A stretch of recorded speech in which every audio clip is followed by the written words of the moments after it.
The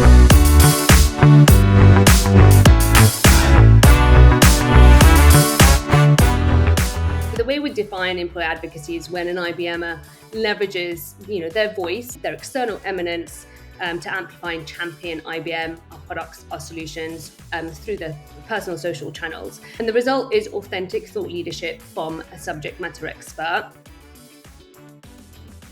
So if you imagine like a pyramid, the top of the pyramid is like tier one. So this group would be primarily made up of our executives and senior leadership team. Tier two, this group is mainly made up of our influencers. So those advocates who are doing social media well, are socially active, they're influential, and might just need a bit of kind of continue to nurture them. And then tier three is really anybody who wants to be an advocate or wants to build their social eminence and presence on social and is looking for like on-demand resources, like self-serve content.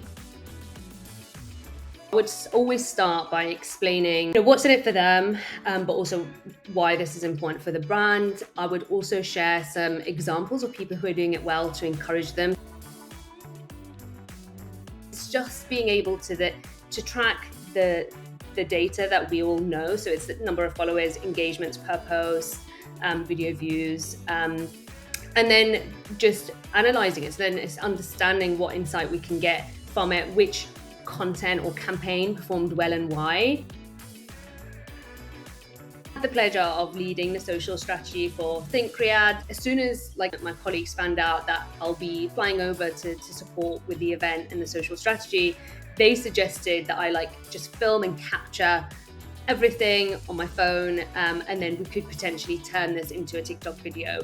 Everyone was excited about this event and people were just curious about behind the scenes. I'm not afraid of failing. I think we need to experiment more.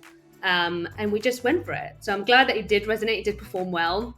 But also it's a really good example of something that is low effort, kind of low cost. I just filmed everything on my phone. It wasn't high production, high quality film or anything like that. As long as they follow the social computing guidelines, and they're comfortable on social media, so again, it's not forced, then we would encourage it. We'd want them to position themselves as thought leaders. We'd want them to help us increase our awareness and consideration, brand relevance. And so really important to communicate why we'd encourage them to get social, but also while still sharing kind of our social computing guidelines. And as long as they stick to those, they're good to really become influencers themselves.